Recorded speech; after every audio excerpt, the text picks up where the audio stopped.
tout cas, bienvenue et bonjour et bienvenue dans cette somptueuse salle de l'hôtel Pefako Maya Maya. Et c'est notre tout premier café RH et que nous avons souhaité organiser avec les professionnels justement du domaine de la RH que vous êtes, aussi les professionnels de systèmes d'information, mais aussi à vous, top management de vos organisations respectives, c'est-à-dire DG, DGA, DEF, directeur, conseiller, etc., etc. Il y a ce qu'on appelle les indicateurs de performance. Ça sous-entend qu'en fait, lorsqu'on vous donne des tâches, il y a des indicateurs dans le temps. Okay? La manière pour vous de pouvoir ticker les différents box détermine votre profil. Avant même que quelqu'un y touche, on sait qui vous êtes et comment vous travaillez. On peut savoir si vous êtes une personne automotivée ou si vous êtes une personne qu'il faut surveiller. On peut savoir que vous êtes une personne qui apprend des choses et qui corrige rapidement, ou vous êtes une personne qui s'endort. Et donc aujourd'hui, les outils donnent la possibilité aux gestionnaires de savoir quelle est la contribution individuelle en temps réel de chaque individu. Tout changement de cette fiche doit faire l'objet d'un acte, d'une demande de changement. Workflow administratif. Je gère les données de classification.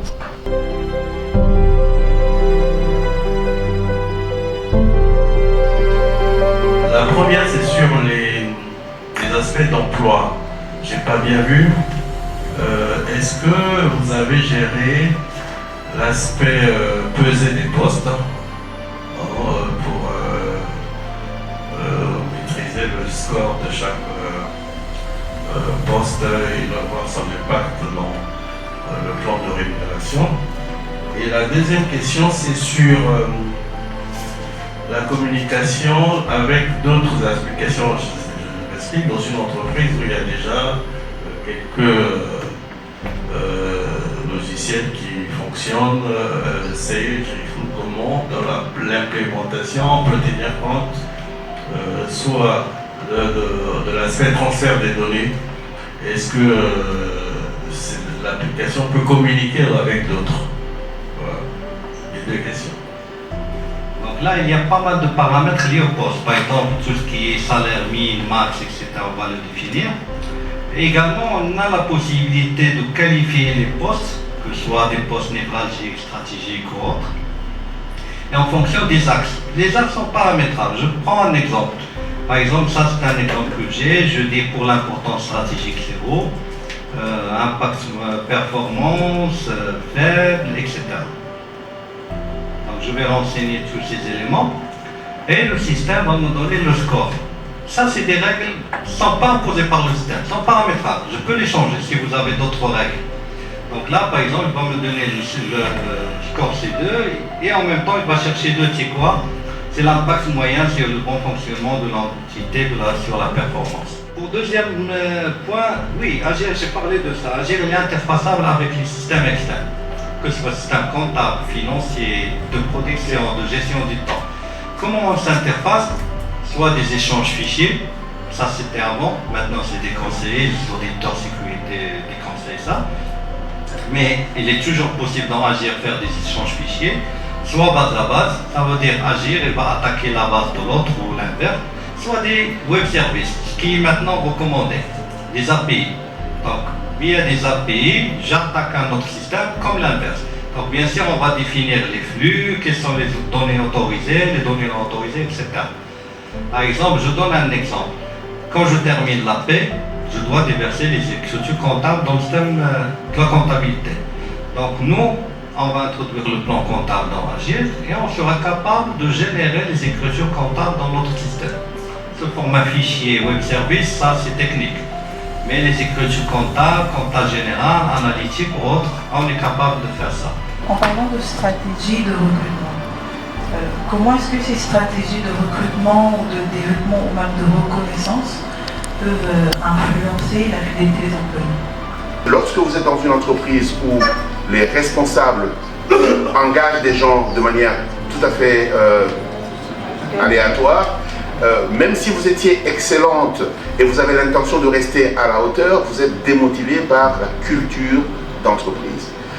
A contrario, lorsque vous êtes dans une entreprise où les gens sont excellents et qui se battent et ils apprennent de nouvelles choses chaque jour, vous aussi vous êtes entraîné dans... Et la plupart des gens, des fois, quittent des postes, non pas parce qu'ils vont à la recherche d'un emploi plus rémunérateur, mais parce qu'ils vont dans un environnement plus... aussi simple que ça.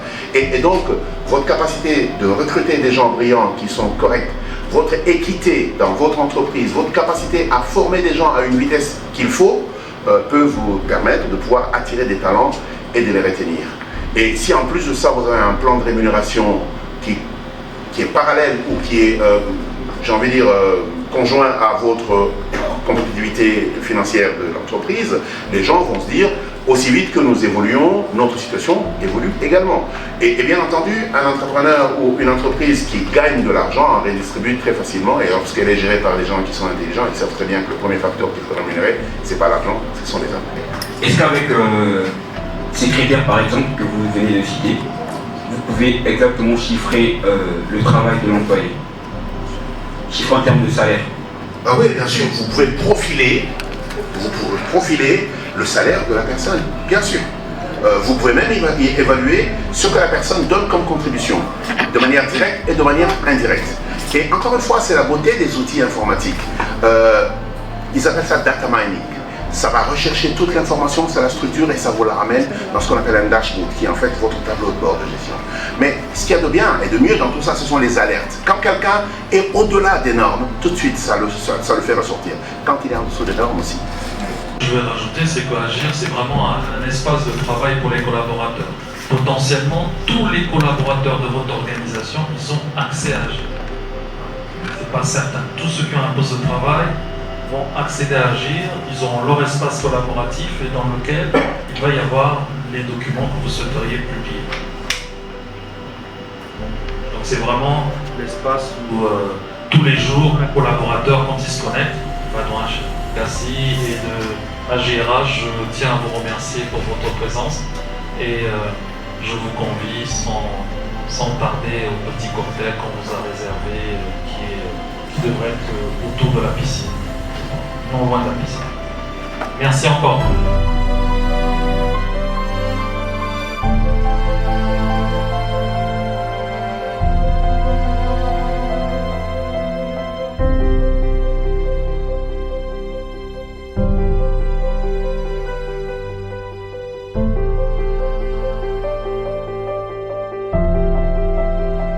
Bonjour, je suis Yves Konga, conseiller du président de la République, chef du département des télécommunications et du numérique. J'ai été très intéressé par tout ce qui a été dit ce matin, surtout en matière d'innovation. Il s'agit pour nous de simplifier les tâches grâce à l'informatique, grâce à l'intelligence artificielle, à nous simplifier la vie grâce aux nouvelles technologies. C'est ce qui a motivé mon déplacement et je dois dire franchement que j'ai été heureux par tout ce qui est proposé comme solution. Je me présente Noani Kiba, je suis directeur des ressources humaines au sein de la SOPRIM et je suis également président exécutif de l'Observatoire africain des ressources humaines. J'ai été très impressionné par la qualité des informations qui nous ont été données ici dans le cadre de ce café RH. On a bien compris que la digitalisation aujourd'hui révolutionne le travail même du DRH et du gestionnaire RH. Cette application qui nous a été présentée a pris en compte tout l'ensemble des processus RH qui permettra à l'entreprise qui l'implémentera de débarrasser un peu la fonction RH des tâches qui prennent beaucoup de temps dans leur exécution et qui n'ont pas beaucoup de valeur ajoutée.